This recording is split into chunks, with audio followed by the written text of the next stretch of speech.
use the raised hand feature, and Coach will be joining in here shortly.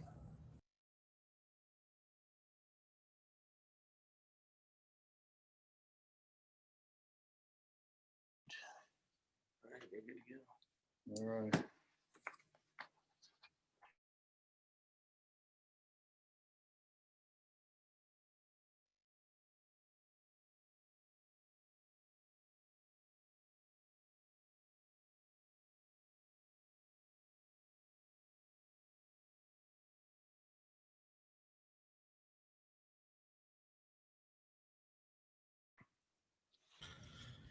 Coach, you ready to go? I'm ready. Okay, we'll go first to Greg Hunter.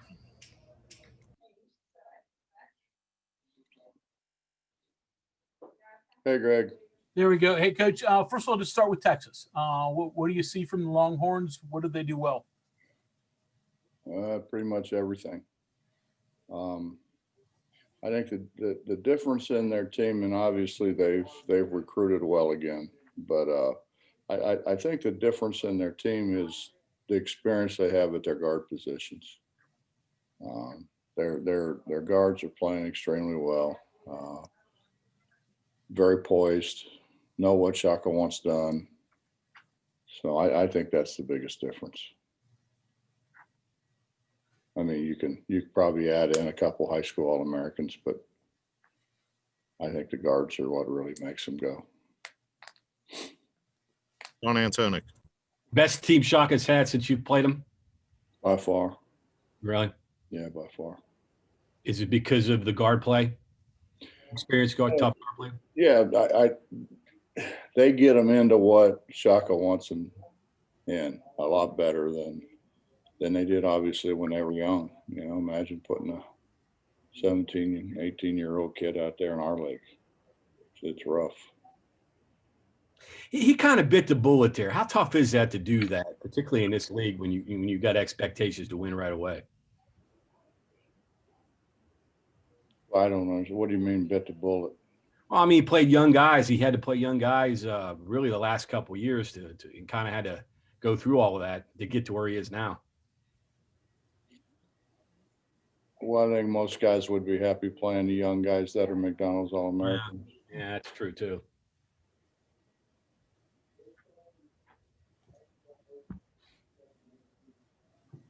Justin Jackson.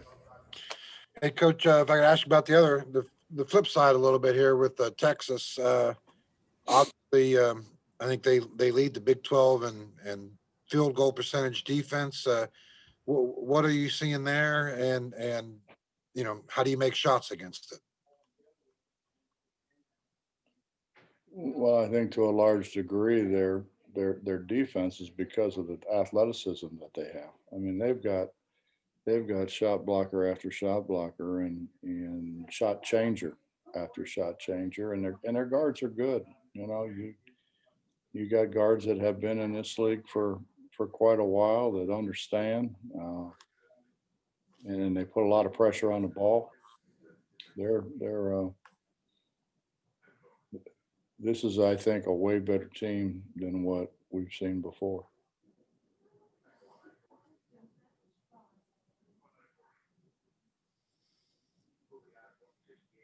Chris Anderson. Hey, Coach, a year ago today, actually, we were writing stories about this different kind of pick and roll defense that you guys are running and how successful it was. What's been going on this season? And what different strategies have you tried? Well, pretty much everything that I know. But we did a good job. We did a good job the last game.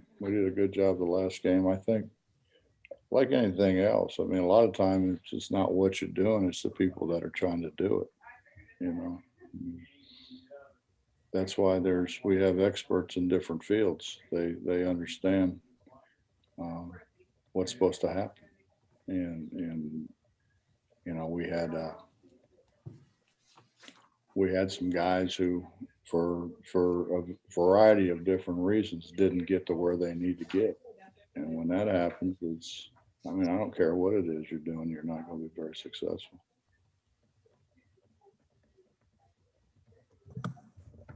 Greg Hunter.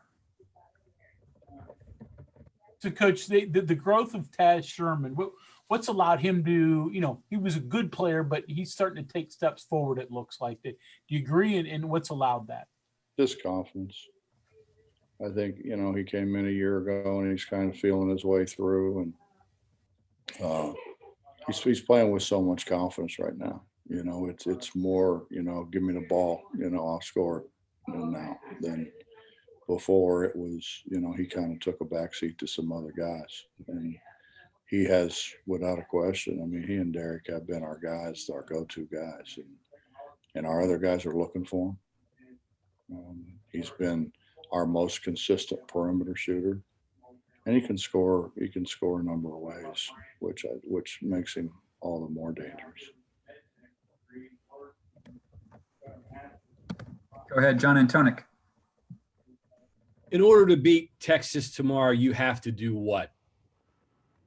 Score more than them or hold them to less than what we get.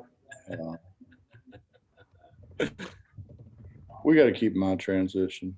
They're terrific in transition. They can all run like crazy, and we've got to make it, I think, more of a half court game. We can't get all spread out and run up and down the floor with them.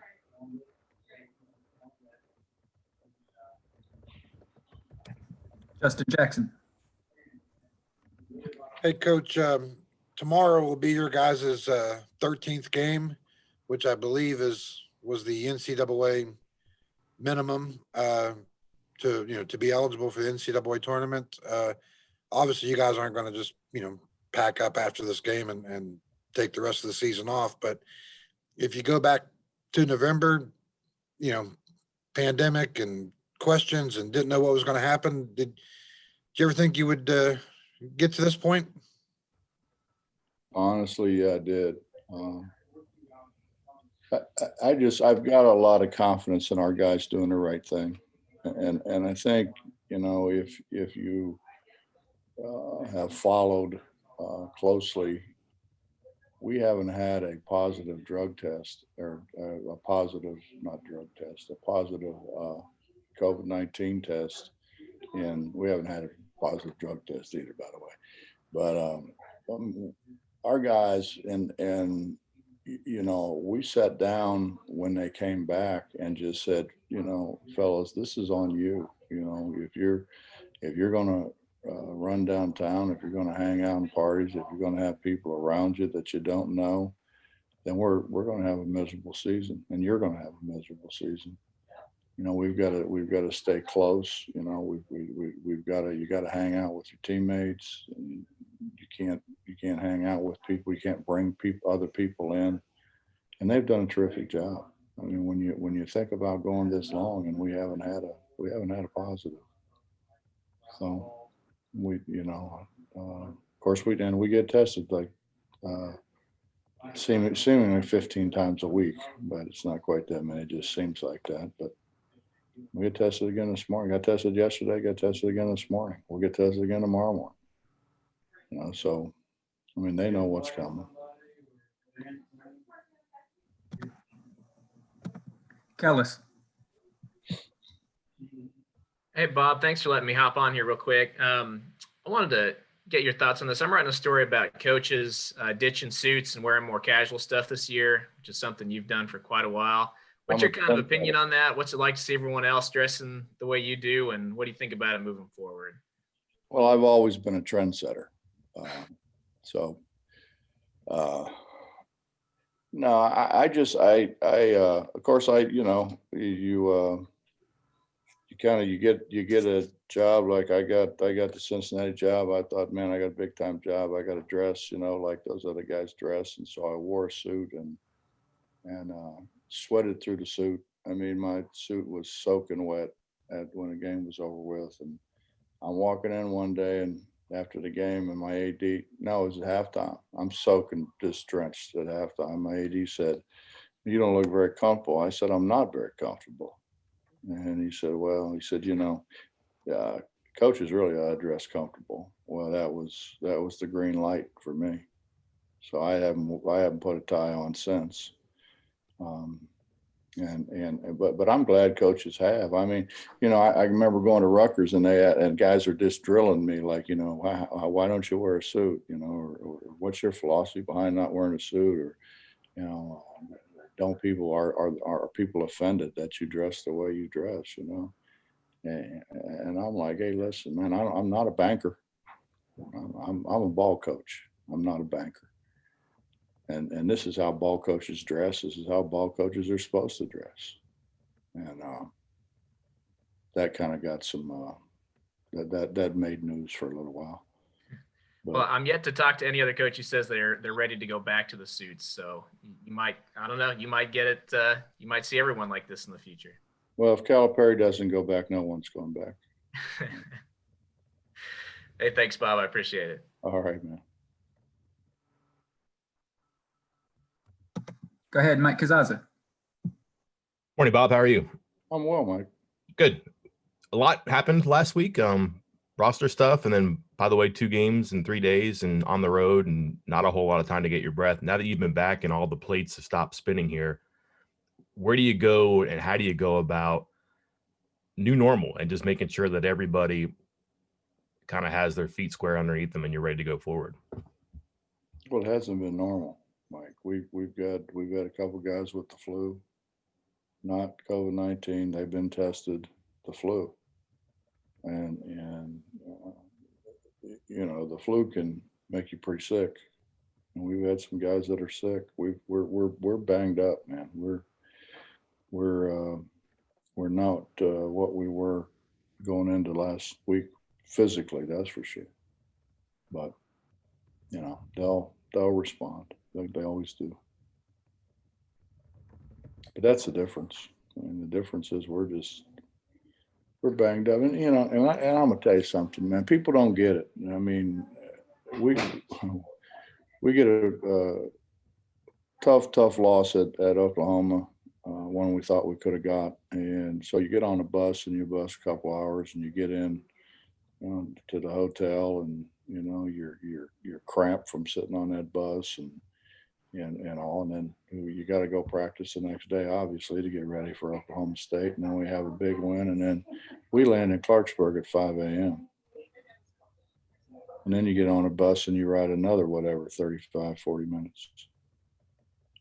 And then you go out here and scrape the snow or the frost off of your car, throw your bag in the car, go home, and then have to come back and practice the next day. And I don't think people get that.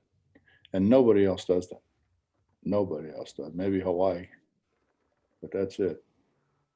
And they all complain about having to come here or the flight back from here and how late they get back. And we do it every single frickin' away game. So our guys fight a lot of obstacles, man.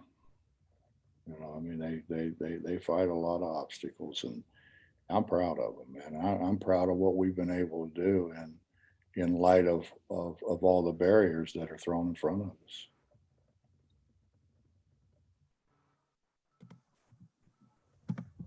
John. Yeah, along those lines, how were they this week? How did they respond from the way they played at the end of the game against Oklahoma State? And you said you practiced them Tuesday, or did you give them off Tuesday and go Wednesday, Thursday? We had Tuesday off. We took Tuesday off, and then Tuesday night, I'm getting calls about guys having the flu.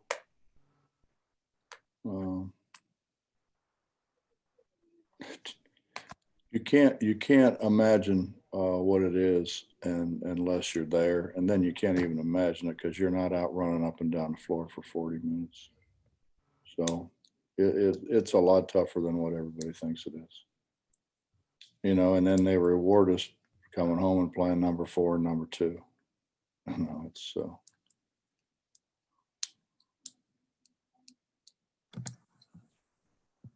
Greg. Bob, you mentioned the other day that Sean McNeil has a toe injury. What's the extent of that? Well, actually, I thought he moved better yesterday in practice. It's just a matter of it's got to heal. There's no magical cure for it. I'm more concerned with our guys that with the flu right now than I am anything else. And we can't practice. I mean, we're going through things, but we're going through things with we're at 11 guys, and then you get, it's Sean kind of limping around, and Derek's limping around, and we got 2 guys with the flu. So Derek's more than limping around. Derek's pretty banged up. And if you look at the film of what happens to him during a game, you'll understand why he's so banged up.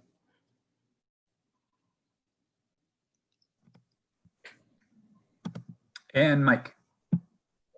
Well, I was going to ask you if you're able to practice adequately, but it sounds like no.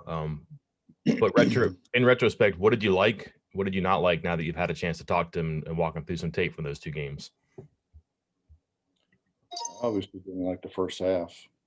We just didn't play with the kind of enthusiasm and the kind of intensity that we need to play with. Actually, we looked at some film from a year ago, a little later than this in the year, but when our guys were flying around and blocking shots and running the floor, and we got to get back to that. But I mean, it's tough. I mean, it's we're banged up. I mean, there's no ifs, ands, or buts about it. We're banged up.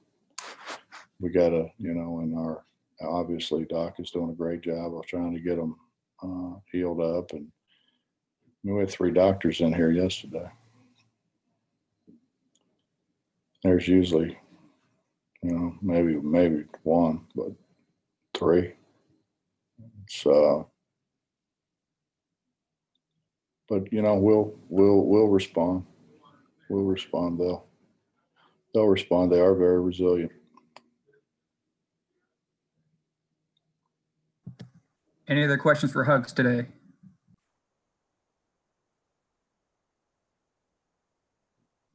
Okay, Coach, thank you very much. Appreciate the time. My pleasure.